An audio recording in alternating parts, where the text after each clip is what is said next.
not just the first few months, but we're in it till the end. The governor often says, let's not just run the 90-yard dash. We have to get all 100 yards. And we are committed to that, and we're confident in our approach. It's been data-driven based on the science, with a commitment to ongoing learning and adapting as we go. And we believe that's going to guide us successfully through the pandemic.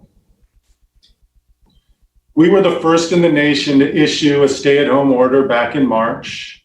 The work that we had in the months before that of working on repatriation flights and looking at how we can protect our seniors and our most vulnerable, to those early school closures that came county by county, to that day in March when the governor announced a full stay-at-home order statewide. And we did that for two primary reasons. We've talked about them before. One was to change our personal and community behaviors to adjust to a reality where things like masks and remaining physically distanced were going to be part of our daily life. And then also, and very importantly, to prepare our healthcare delivery system. That's not just the hospital beds that the governor has talked about eloquently, but also our PPE and a number of other things to make sure that we can handle cases as we began to reopen. And we did that all so we didn't see just a single surge, but that we were able, a single high surge, but that we were able to keep a control on our level of transmission and that it stayed below the capacity in our hospitals. And we did that so that everyone who became so sick with COVID and needed hospital level care, including intensive care unit stays, had the capacity throughout the state. And so far, we've been able to do that through our partnerships with our local partners, our hospital partners across the state, this tremendous effort to not only take care of patients with COVID-19, but those who have ongoing healthcare needs, whether it's planned or unplanned, throughout our state. And through that, we've been able to avoid that really large spike that some other states, some other nations experienced early.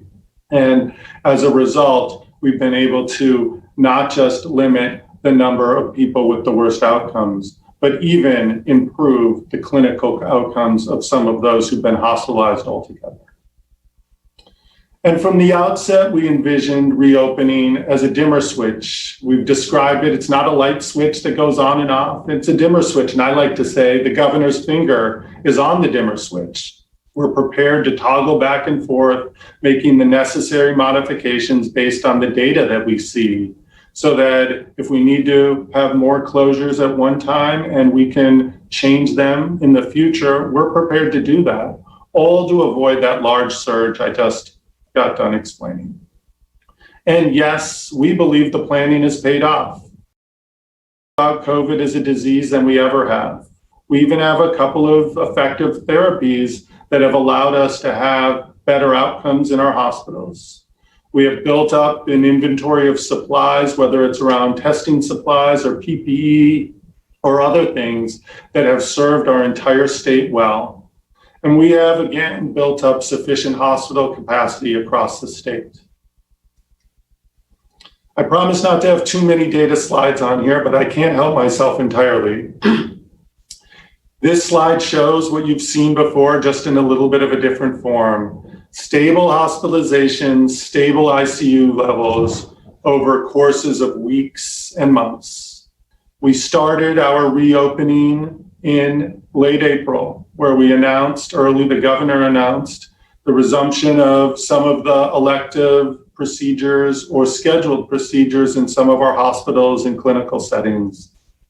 We saw that as an important first step to get the healthcare needs of millions of Californians that had been deferred taken care of, because our story has never only been just about COVID.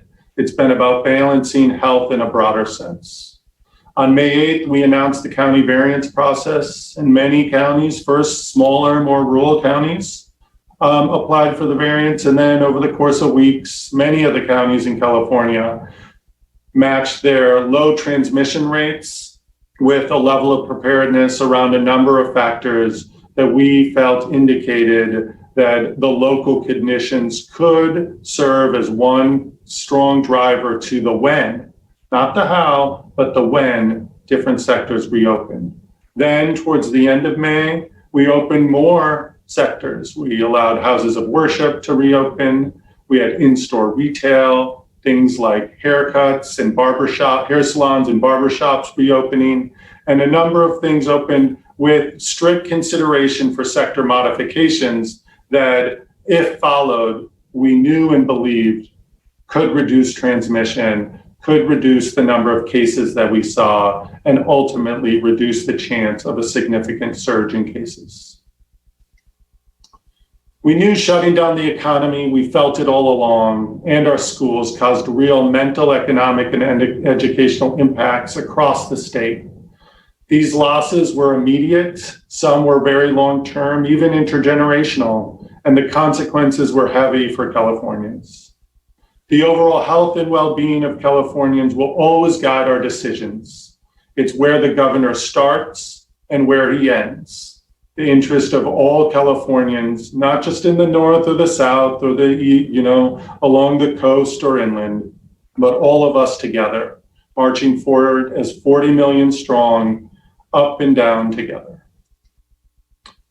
Our goal has always been to box the virus in with clear sector guidance, over 30 different sector guidances, with detailed instructions on how industries build themselves up, return some of their openings, as well as testing and contact tracing. I already mentioned that testing capacity has grown from a couple thousand tests today many months ago to well over 100,000 tests being done per day across California, with an ongoing push to refine our testing strategies to make sure that they're targeted to meet this moment of many, many thousands of potential cases needing to be identified and picked up in our communities.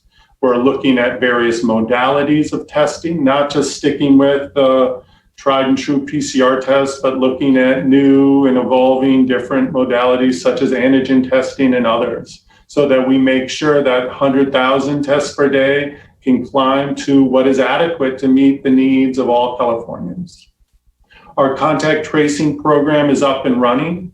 We're working closely with our local partners, our local public health partners who've been doing contact tracing for decades around different communicable diseases, that we need to continue to scale it up, and scale it up even despite the fact that high levels of transmission have made sort of traditional contact tracing impractical and difficult to do. But we are hopeful through ongoing reductions in transmission that we will soon come to a point where our building up of our contact tracing program will again match and sort of reach an equilibrium with the number of cases, and we can use it as an effective tool that we know it's been in other public health responses in previous decades, whether that's measles, HIV/AIDS, or other things.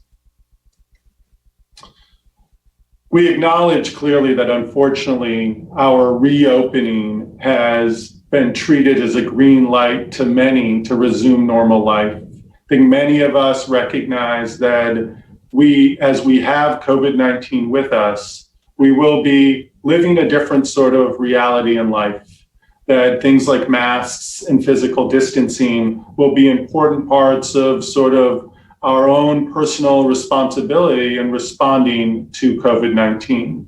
And that despite early behaviors which felt a lot more normal than we expected, we now need to use our dimmer switch to ensure that we get transmission rates under control as we continue to deliver strong messaging throughout the state around some of the key tools we have personally and as communities to implement to reduce spread.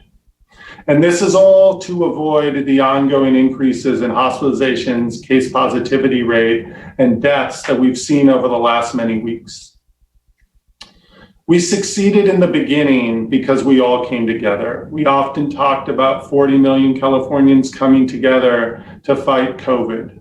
I always have the privilege of talking to many of the reporters on the Zoom and many folks across California asking, are we depending too much on Californians to get us through this? And my response is we can't depend too much on our number one asset, the people of California, to not just do the right thing, but together to do the right thing to bring this transmission rate down and to get to a place where we can not just reopen certain sectors that have been closed again, but to avoid reclosure in the future.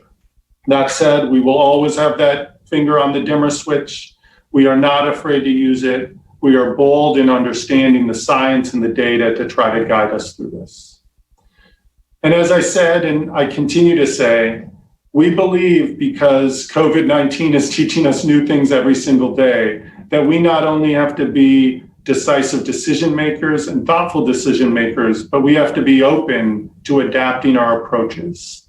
That in order for us to be successful and have the best outcomes, we need to be great learners and understand how COVID is spreading, how it can be treated, and how we can reduce ultimately the long-term impact of COVID-19 on our communities. We will always take a broader public health view. We always have, we always will. And this means not only looking at the impact of COVID-19 itself, but other factors that impact our community's health and well-being. We've talked with our Surgeon General months ago about mental health, and particularly among young people. We know that there are consequences on our economy that are grave, and that we need to take all of these things into account as we consider our path forward and writing the next chapter in our COVID book. We will always have a particular focus on the most vulnerable, those who have been traditionally and typically overlooked in our communities. We will take care of those who are communities of color, ensuring that we get the adequate resources into those communities, that we refine our messages, that we deepen our commitment to work with our essential workforce, with all stripes of Californians to ensure that our typical messages get communicated clearly and abundantly, so we all have the tools we need to reduce transmission in our own important way. I'll end with where the governor often ends, reminding us that there are a few basic, simple things that we can do to really make a contribution in this effort to reduce transmission and win this fight against COVID. Simple things like wear a mask, maintain 6 feet of distance, wash our hands, and minimize mixing.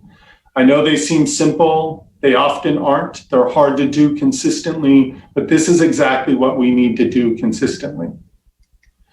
Again, we talk about the science and the evidence. I want to just end with a brief story or explanation of what we saw recently put out by the CDC. A couple of frontline workers who wore masks religiously, working with patrons, almost over 130 different patrons. They wore masks despite being COVID positive and symptomatic, and they themselves wore masks at all times. Their patrons wore masks at all times. And as this Midwestern state looked at many dozens of those who were exposed, they didn't find a single case of COVID-19. Those same two workers, when they went home, they took off their masks, they interacted with their families, and 4 of their family members became COVID-19 positive. I think it's a proof point that some of the messaging and importance of masks need to continue to be sort of put out there and explained to a number of folks so that we can, as a state, increase our use of masks, make sure that we remain physically distanced, and do what we can to contribute to our effort so that as we have that finger on the dimmer, that despite some dimming over the last many weeks, as we look forward to the day, and we'll only do it when we're totally prepared for it, that we raise up that dimmer, that we're going to continue to need to take those areas of personal accountability and responsibility serious so we can get through this together. So with that, I just want to thank you for your time. I know we'll have a number of questions, and I look forward to answering as many as I can. Alex Michelson, Fox News.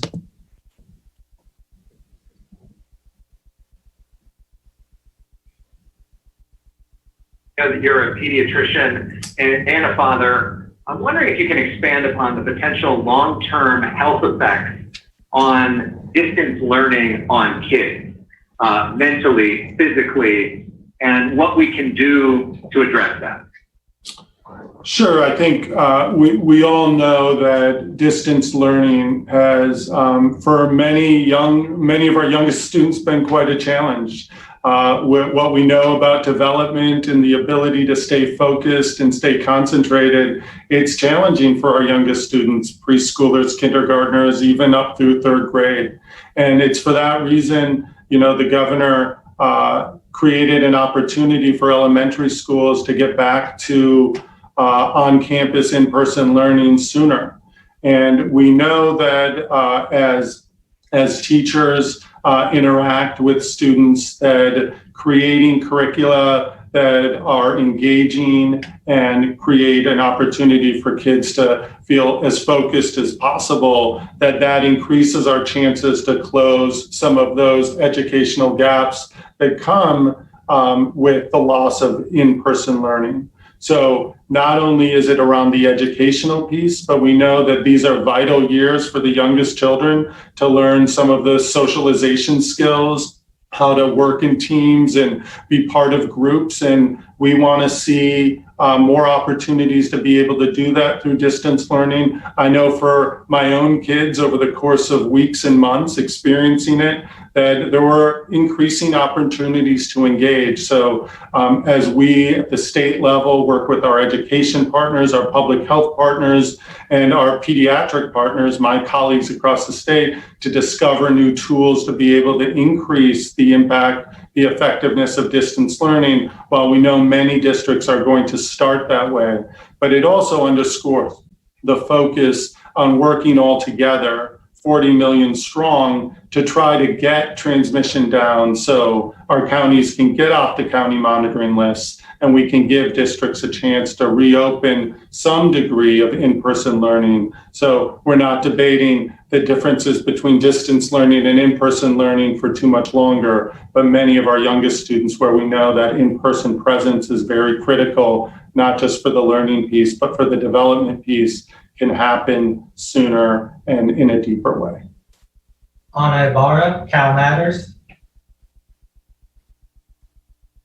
Hey, Dr. Ghaly. So I have a question about contact tracing. And so we've heard about counties not having the capacity to notify all potentially exposed contacts of infected people. So then they rely on people to reach out to their own contacts. And I'm just wondering what you think about this. I mean, it doesn't sound like it meets the state requirements for contact tracing. And if you can go over again how the state is helping those counties that need more help with contact tracing. Yeah, thank you for the question. I mean, contact tracing is a tried and true method in public health. That said, at the level of transmission that we're seeing across the state, even a very, very robust contact tracing program in every single county will have a hard time reaching out to every single case. And we think that as we build up the capacity, county by county, of contact tracing, that there are going to be some novel and important approaches to reach out to contacts. And if individuals themselves who have been identified as COVID positive can make that initial reach out and have it be impactful and delivered clearly, that's another important way to reduce transmission.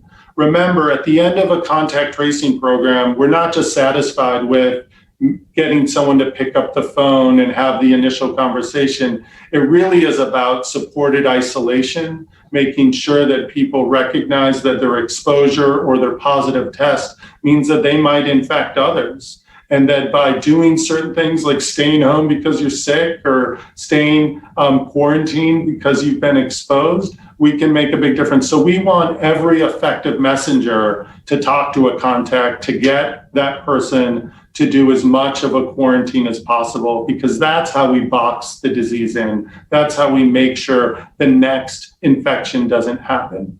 On what the state is doing, we've trained thousands of state staff ready to be deployed into counties. We are working with the counties to organize the information, not just on which cases that they're looking into, but also the number of contacts that are being reached. And as more and more counties come onto that database, we have better intelligence into what's happening with those contacts. We know that this is a partnership between local counties and the state, that despite us having deployable, ready to go staff at the state level, it takes time for a county to be able to assimilate them into their program, to have them as they're sort of running fast towards contact tracing, to be able to onboard those folks. So we're working patiently with the counties, trying to increase their ability to accept the new contact tracing staff from the state, but also doing it in a way that works for their communities. And you may have seen some counties are doing what I think is a wise and important thing at this moment, is not just trying to contact trace every single case, when that's not realistic given the number of cases we have today and the number of workers or staff working on contact tracing, but being pretty targeted, looking at places like some of the essential workplaces, the larger factories and businesses that might have cases that need to be traced and understood what the transmission pattern is, to reduce it as quickly as possible. The effort that the state discussed, the governor described late last week around the focus of the state's contact tracing efforts and our disease investigation efforts to support counties with school-based cases, so that we can make sure that not only do we get to cases early, but that we make sure that they don't spread. So the state's effort is, I think, in many ways there to support the counties and to be supportive in this time when we're targeting our approach. Kathleen Renee, AP. Hi, Dr. Ghaly. I have a question about schools. So I wonder, what specific health information and data research is the state looking at when it determines that elementary schools, but not high schools, could potentially be eligible for waivers? And then we know that at least in LA County, there are a couple of daycares that are opening for, in-person daycare within the traditional public school campus. So what's the difference in terms of the health risk for COVID, at daycares and childcare facilities versus, in-person instruction for school? Why is one allowed and not the other? Sure. Thanks for the question, Kathleen. Overall, the decision of the state to allow the waiver for elementary school was based in, and some of you may have seen a very large study that just came out a few days ago out of South Korea that looked at transmission among young people. And it showed that the youngest kids don't transmit the disease, aren't vectors of COVID-19 in the same way that adults are, and that older students, older young people, middle school and above, actually transmit, not dissimilar in some cases, to adults. To get sort of deeper into the basic science, there are some markers on our cells that increase and develop over time, and those become portals to COVID-19. And so younger kids don't have as many of those markers on their cells and are thought to not necessarily get the same level of infection that older kids get. And so that means that maybe they don't shed as much of the virus when they do get it, and maybe that's what protects them in some ways. There's other theories that the size of children and how they breathe and other elements play into why they might not be as significant vectors. And so the balance between what we've said all along, that we only want to do on-campus learning when it's safe, not just for the students, but importantly for our teachers and other staff. We felt that be determined by the school superintendents or principals in the case of private schools, along with their public health leaders at the local level, that there could be a way for the youngest students, elementary school students, to return to on-campus learning earlier than the older students for the exact reasons I said. Based on your question about school-based childcare centers, There's no requirement that they open, just like many other child care centers. There's an opportunity for those to open up now in advance even of some of the larger school settings opening up. And so with the permission and ability to do that, we know some child care centers are going to elect to open up now. And so long that it's done according to the guidance that we've had out for many months now for other non-school-based child care centers, there is consideration for that being allowable now. And that's what we're seeing in a few different parts of the state. Certainly in Los Angeles, I'm aware of those happening already. Josh Haskell, KABC. Yeah, thanks, Dr. Ghaly. COVID-19 is spreading in large workplaces such as food plants, garment factories, and we know that's nothing new, but the numbers have especially jumped in the last 2 weeks in LA County. And although many of these businesses are deemed essential businesses, what can be done to stop the spread at these indoor factories when workers are on top of each other? And do you believe that some of these businesses should be shut down even though they are essential at this time? Certainly, I think there's a number of things to answer the first part of your question. First, there's a number of things that have been laid out in our guidance on how we can reduce transmission, even in some of the larger workplaces. I think it starts with the basic stuff we've talked about, wearing face coverings as much as possible, ensuring that we can physically distance even at work, making sure that we have enough hand washing stations and the bathrooms are routinely cleaned. We are preparing to put out a playbook essentially for industries to be able to that augment some of the guidance that has already been put out so that we can ensure that factories and business owners of all sorts of sizes have the tools to be able to reduce transmission. I think one of the hardest and most important challenges is that physical spacing, and we need to be able to work. And I know our labor agency, CalOSHA, a number of others are hand in hand working with some of the largest factories and businesses to make sure that that space is available so that we can reduce transmission. Furthermore, I think it's a very important part of our strategy to not just focus on transmission in the workplace, but as I explained in the mask example at the end of my presentation, it's not just what we do when we're at work, but it's what we do when we get home. And how do we make sure that we're protecting the most vulnerable in our households, those people who might become asymptomatic vectors in another setting. So it just doesn't end at work, it carries forward as well.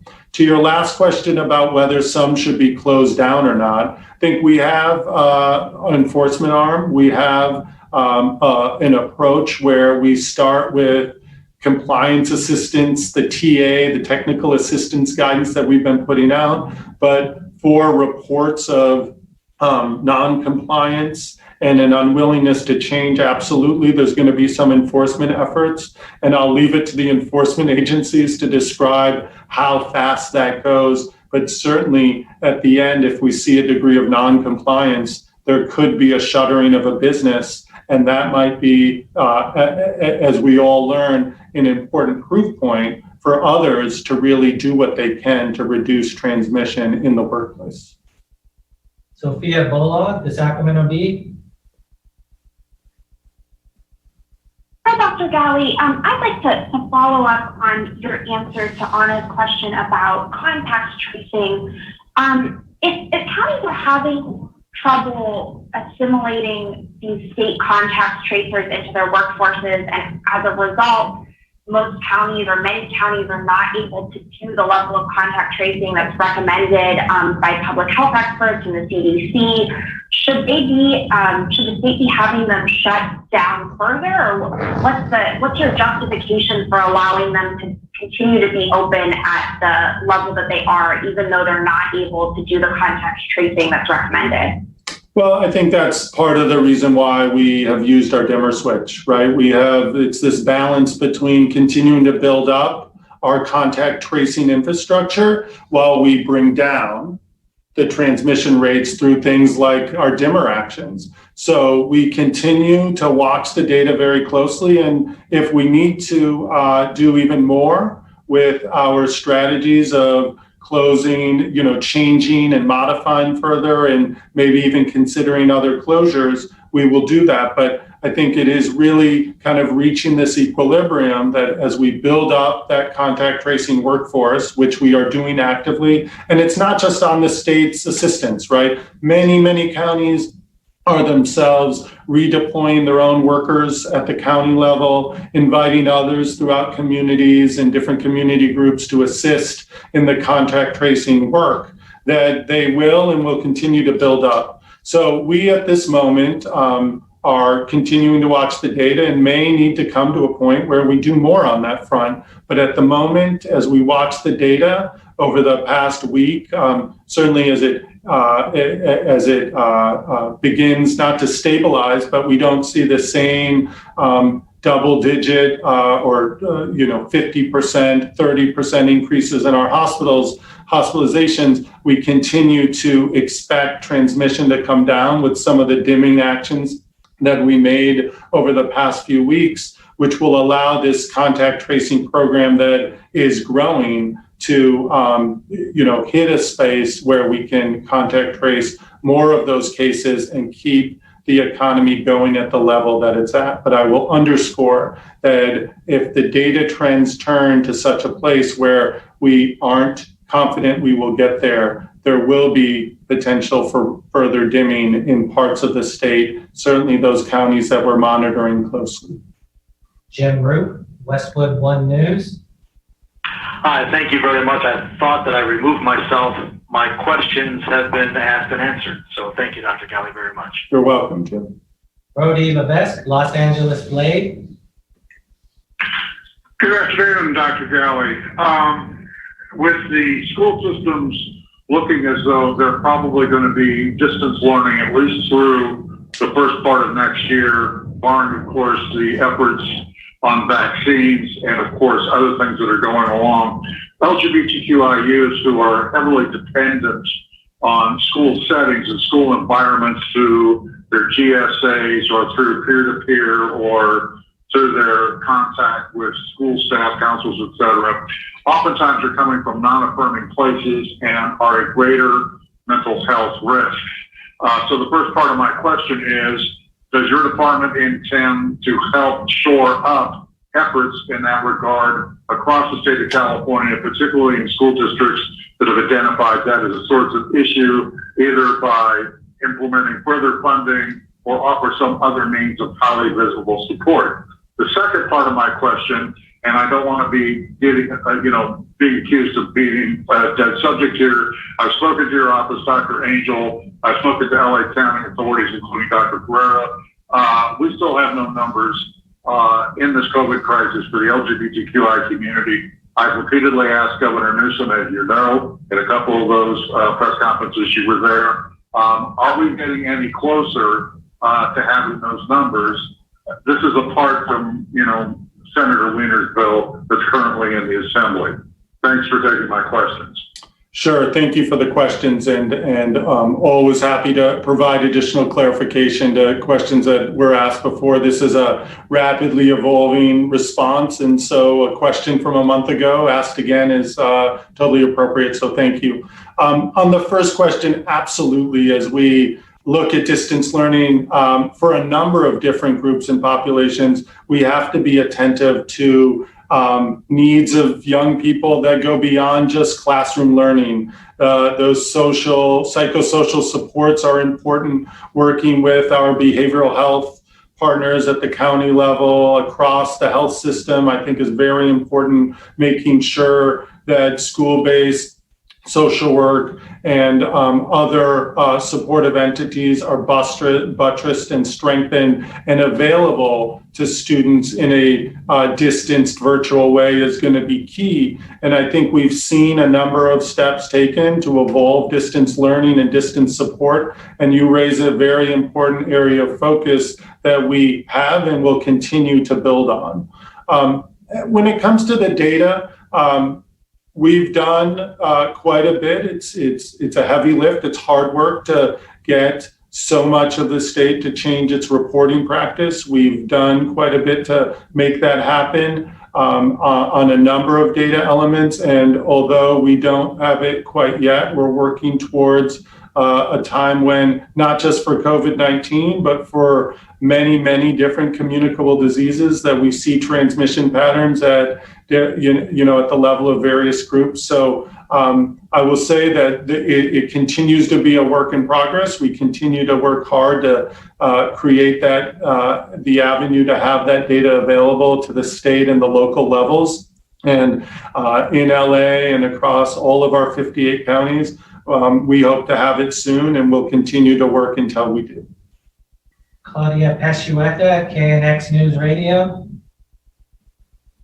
Hi, just a little bit of an earlier question on contact tracing, so forgive me if I repeat something, but I wanted to ask you about LA County. It's in the process of boosting its contact tracing force to 2,500 people. Do you think that's enough for an area with about 10 million residents where COVID records are being set practically daily? And then also, you spoke about the difficulties of doing effective contact tracing at the current levels of transmission. Do you think more robust contact tracing efforts earlier on might have helped California avoid this surge? And can we get updated numbers on how many state workers have been trained and given assignments, with the Sacramento Bee reporting that as of last week, only about a third of the 3,600 workers trained had been assigned? Why is that taking so long? Thank you. Sure. Okay. I'm going to try to remember all the parts of your question. First, on LA. I mean, LA is a huge county. It's what the county I call home. It's where I worked for a very long time before coming to the state. And I know that they are working hard to build up their contact tracing workforce.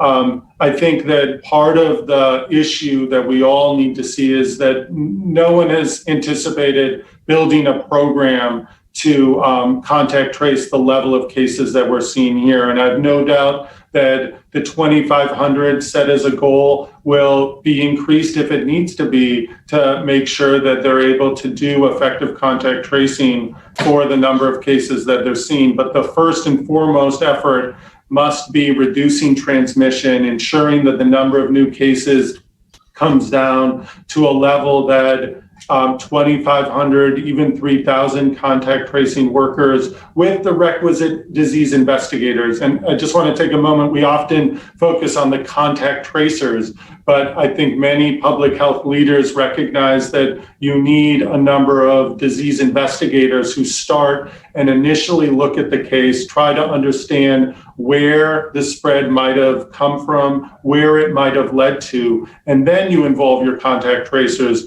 to go out and talk to contacts, work on the messaging, make sure we're following up on isolation and quarantine. And together, those two workforces must work hand in hand to manage the caseload. And I'm confident that LA will continue to grow its workforce, and the state stands ready to augment further as necessary to make sure that as we hit that point of equilibrium where cases have come down and our contact tracing efforts have gone up, that we will be able to meet that soon.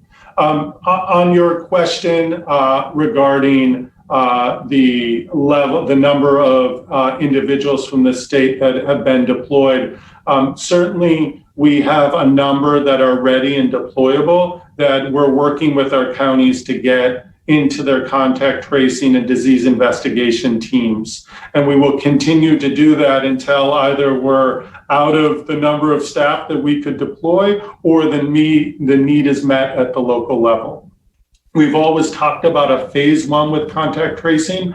We've met that goal. We have, together with our county and the state, exceeded over 10,000 people ready to do the work. And as we work with the counties to adjust and be able to have them deployed to do that work, we're looking forward down the road to beginning that phase two of our contact tracing program and having even more workers, both on the disease investigation side as well as the contact tracing side, ready to be deployed and support counties. Certainly, the early levels of case increases with every effective contact trace, with every effective supported isolation, we cut the lanes of transmission down. And as we look forward rather than just backwards, we expect to be able to have a number of people who can support our neighbors, our communities, to do what I think is increasingly important, which is when you're sick, when you're exposed, find a way while you maintain taking care of your family and supporting your community to be isolated in a way so we don't have increased transmission throughout the state. Final question, Paul Rogers, San Jose Mercury News. Thanks, Dr. Ghaly. Two quick things. It looks like the number of cases in California, the total number is going to pass New York's total number of cases in the next couple of days. First, I'm wondering what you think the significance of that is for California to be the number one state in the country in terms of cases. And second, as you know, Governor Newsom ratcheted back some of the rules at businesses last week. And I'm just wondering, how long do you think it will be in terms of weeks before we see a steady drop in cases, hospitalizations, and deaths from the governor's actions? Yeah. So relative to exceeding 400,000 cases in California and just the size of the state, I mean, we're the largest state in the nation. We have a north-south sort of geography that goes well beyond Vermont to Virginia. We're not just the largest in landmass, but the most populous. So although it is not unexpected, you know, we're doing all we can to make sure that we control the rate of spread. And despite crossing 400,000 cases in California soon, I think we all look at our initial strategy of trying to be prepared for a number of days with high number of cases and ensuring that we have the surge capacity in our hospital system and all of the factors to be able to protect our communities in place. So, you know, I don't myself overread into the significance of that number. I look at every day as an opportunity to do more and do better with our response to COVID-19. And at the end, I really expect and hope that California is going to be the state that adapted the most, learned the most, prepared the best, and that we are going to really reduce its impact, not just of COVID-19, but overall on public health while we try to keep California going. In terms of when we might see the impact of the dimming actions over the last couple of weeks, we've learned that 2 to 3 week period may not be long enough. It may take up to 3, 4, even 5 weeks to feel the full impact of some of those changes that you've seen in the past couple of weeks. And we hope to be able to report as we see some stabilization in numbers that will tie it to the impact of the universal or statewide face covering directive order from the governor back on June 18th. Some of the dimming actions that you saw by moving things out indoors, outdoors, by closing some things that couldn't do that, by limiting further openings across the state and really targeting certain counties. So we will continue to look at that, and in no way, and the governor hasn't, and I won't commit to a certain date. I wish I had that crystal ball that said, this is when we're going to be ready, but we're going to continue to communicate the sort of story from on the ground, understanding how it affects the whole state so that we don't do anything too soon, but we're also mindful of the impact of doing things too late and trying to strike that delicate balance is what we're going to continue to do while the governor's finger is on that dimmer switch. So with that, I am grateful for all of you to joining me today for a chance to dialogue back and forth on some of these important questions. I look forward to doing more of it. And I'll just remind you, as the governor does, that simply wearing a mask can go a long way to supporting your community, your family, and all of us to get kids back to school, to keep our businesses going, and hopefully looking forward to a day where that new reality is more comfortable and settled for all of us. that physical distancing, although hard, is an important other step, and remembering, especially you young Californians, my patients in the exam room, wash your hands, and I hope you have a